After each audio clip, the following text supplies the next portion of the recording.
Hi guys! Welcome back sa aking channel. I'm Marjorie Tapang. Gumagawa po ako ng mga helpful tips and tutorial vlogs. Kung bago po kayo sa aking channel and interested po kayo sa aking mga topics, huwag niyo pong kalimutang mag-subscribe for more helpful videos na aking upload.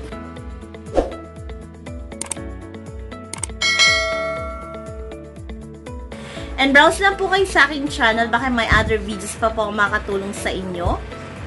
So for today's video po, ituturo ko sa inyo ang updated process kung paano ba kumuha ng pag-ibig number online. So kung wala pa po kayong pag-ibig number and interested po kayo matutunan ang pagkuha ng pag-ibig number online, keep watching po! So una, gamit ang iyong cellphone or computer, buksan nyo lang po ang inyong internet browser gaya ng Google Chrome. At pumunta po tayo sa website ni Pag-ibig Online. So, may dalawang paraan para makapunta tayo sa website ni Pag-ibig. So, una sa Google po, i-search natin yung Pag-ibig Online. Pag lumabas po yung virtual Pag-ibig, i-click lang po ninyo yung virtual Pag-ibig. At isa pang paraan kung paano pumunta sa website ni Pag-ibig Online ay i-type nyo po yung pag-ibigfundservices.com sa inyong internet browser gaya ng Google Chrome, para mapunta kayo sa virtual Pag-ibig website. And ilalagay ko rin po yung link ng website nila dito sa description ng video ito at sa comment section ng video ito. So once nasa website na po kayo ni Virtual Pag-ibig, ganito po yung makikita nyo sa website nila. So next na gagawin natin is i-click nyo po yung box ng data privacy para malagyan ng check, and then i-click nyo po yung proceed sa baba. After that, makikita niyo yung mga options na pwedeng gawin sa virtual Pag-ibig. So, ang gagawin nyo, i-click nyo po yung Be a Member para makagawa tayo ng Pag-ibig number. And then, may lalabas na options sa baba ng Be a Member. I-click nyo po yung Register. May lalabas na information. Ang gagawin nyo po, i-click nyo lang yung Continue button. After that, mapupunta na tayo sa online membership registration. So, fill upan lang natin yung mga information na kailangan. So, fill upan lang po natin yung mga information na kailangan gaya ng last name, first name, and middle name.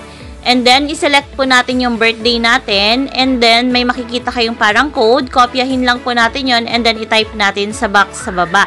So, once na fill upan na natin yung mga information na kailangan, i-click nyo po yung submit button sa bandang baba. After that, mapupunta na tayo sa online membership registration. So, fill upan na natin yung mga information dito sa online membership registration form. So, una nating fill upan is yung members info.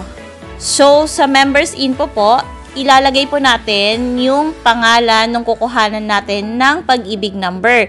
So, yung last name, first name, and middle name. Kung kasal na po yung kukuhanan natin ng Pag-ibig number, yung married name na po yung ilalagay natin dyan. And then, sa bandang baba, may makikita kayong member's name as appearing in birth certificate. So, kung married na siya, ang ilalagay nyo dito sa row na to, sa member's name appearing in birth certificate, yung pangalan niya sa birth certificate. For example, married ka na. So, yung apelido mo ng dalaga ka, yung ilalagay mo dun sa member's name appearing in birth certificate. Kung wala namang changes, kung lalaki po yung kukuhanan nyo na Pag-ibig number, click nyo lang po yung box ng check if same as above. And kung babae po na single yung kukuhanan nyo, hindi married, so click pa rin po yung check if same as above na box para malagyan ng check kasi same pa rin naman yung name niya and yung name niya sa birth certificate. And kung may junior or the third po kayo, dun nyo po ilalagay yun sa name extension. Kung wala naman kayong middle name, i-click nyo lang po yung box ng no middle name para malagyan ng check.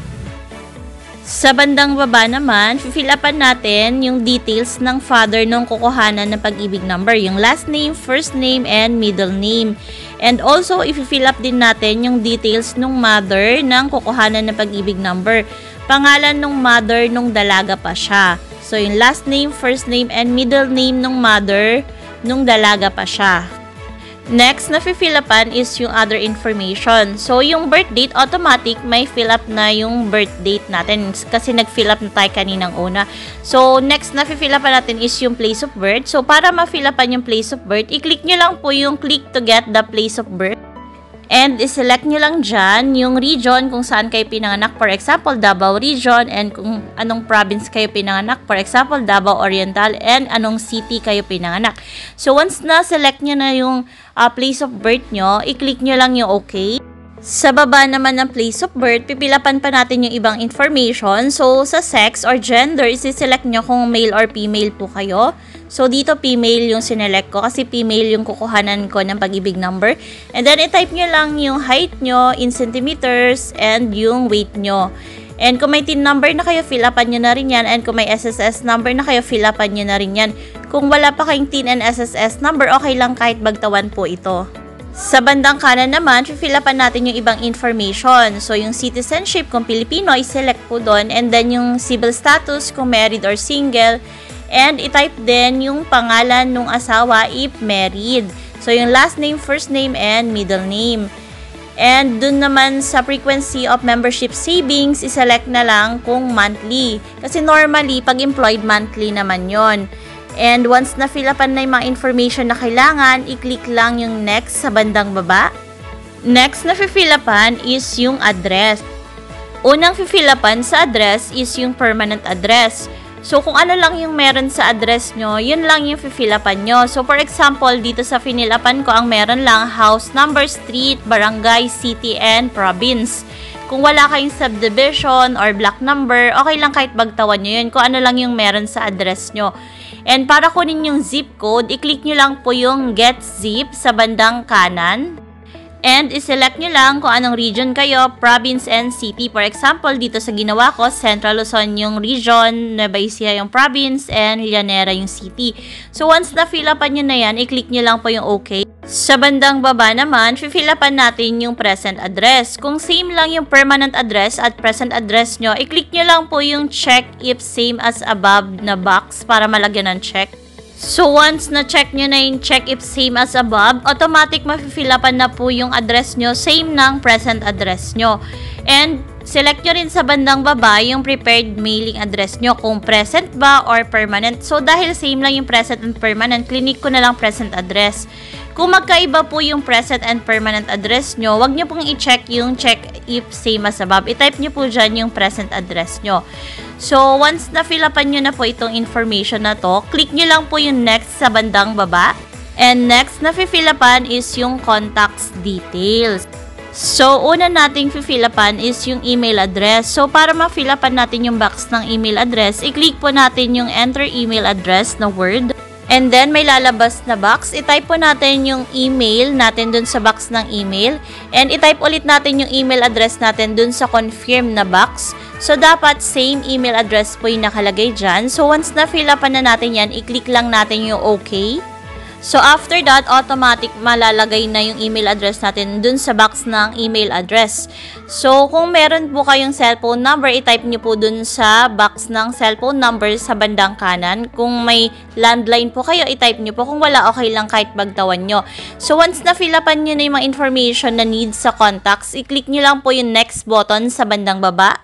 And next na pipilapan na info is yung heirs. So, ito yung mga beneficiaries natin. So, ang pwede nating beneficiaries dito, kung hindi kayo married, yung parents nyo. Kung married kayo, yung asawa nyo and yung anak nyo. So, para maglagay ng heirs, so, i-click nyo lang yung add heirs para maglagay tayo ng information ng beneficiaries nyo. So, isi-select nyo lang yung information ng beneficiaries nyo. So, yung relationship nyo dun sa i-add nyo. For example, spouse, and yung birthday niya, and yung last name, first name, and middle name. So, once na-fill upan nyo na information ng heirs nyo, i-click nyo lang yung save.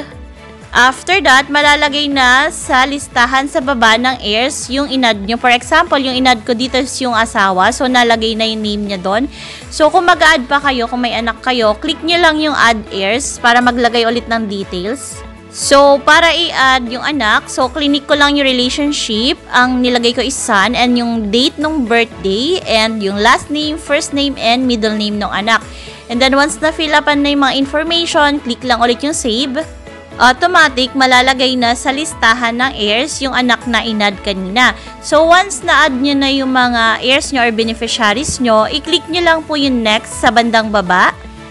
So, next na pipilapan is yung member category. So, para i-select yung category nyo, i-click nyo lang po yung arrow pababa dun sa select category. So, dito sa category, isi-select nyo yung reason kung bakit kayo kumuha ng pag-ibig number. So, for example, kung employed kayo sa private, i-click nyo po yung employed private para malagyan ng tuldok. Kung employed sa government, i-click nyo po yung employed government para malagyan ng tuldok. Kung job order personnel, i-click nyo po yung job order personnel. So, i-select nyo yung reason kung bakit nyo kukunin yung pag-ibig number. And kung OFW naman kayo, i-select nyo po yung Overseas Filipino Immigrant para malagyan ng tuldok. Kung ano po yung reason nyo na pagkuha ng pag-ibig number, yun po yung isi-select nyo dito. So, kung wala pa kayong work and kumukuha lang kayo pang requirements in case na mag-work na kayo, so ang isi-select nyo po is unemployed, not yet employed. So, yun po i-select nyo kung nagre-requirements pa lang kayo para pumasok sa trabaho or mag-apply ng work. So, yun po yung isi-select nyo. So, once na-select nyo na yung category nyo, i-click nyo lang po yung next sa bandang baba. And next, napifilapan is yung employment history. Kung meron na kayong employer before or may company kayong pinagtrabahuan dati, i-click nyo lang yung add employment details para mag-add po kayo ng name ng pinagtrabahuan nyo. Kung wala pa po kayong employer before and first time nyo palang magtatrabaho, i-click nyo lang po yung next button. Bagtawan nyo na po ito. Click nyo lang po yung next button para proceed na tayo sa next step. After that, may lalabas na by clicking the submit button below, I certify that the information is true and correct. So, click nyo lang po yung submit registration kung tama po yung mga information na finilapan nyo kanina. After that, lalabas na yung confirmation na successful registration page. And nakalagay dyan yung registration tracking number or RTN. Yung number or yung tracking number nyo, andyan na po. So, screenshot nyo lang yan. And after 2 days, pwede nating i-verify yung pag-ibig number natin gamit yung tracking number na yan. So, screenshot nyo lang po yan para may copy kayo. And by the way, magte-text din sa inyo si Pag-ibig Fund. So, ito yung sample ng text ni Pag-ibig. You are now registered with Pag-ibig Fund. Your tracking number is... So, andito yung tracking number. So, screenshot nyo na lang to. Kasi itong tracking number na to, after 2 days, gagamitin po natin to sa pag-verify ng Pag-ibig number natin. So, abangan nyo po yung next vlog ko kung paano mag-verify ng Pag-ibig number gamit itong tracking number na to. That's all guys. Kung may any questions po kayo, feel free to comment down below lang po. And pwede nyo rin po ako i-message sa aking Facebook page, Marjorie Tapang Vlogs. And don't forget to follow din po ang aking Facebook page, Marjorie Tapang Vlogs. And wag nyo rin pong kalimutang mag-subscribe sa aking YouTube channel, Marjorie Tapang. Tulungan nyo po akong abutin ang 100k subscribers. Pag naabot ko na po yung 100k subscribers, mag-share po ako sa inyo ng blessings. So, keep subscribing po and watching my videos. Thank you so much po in advance. And please follow me also on my TikTok accounts, Marjorie Tapang Vlogs. Thank you for watching po. See you on my next video. Bye-bye!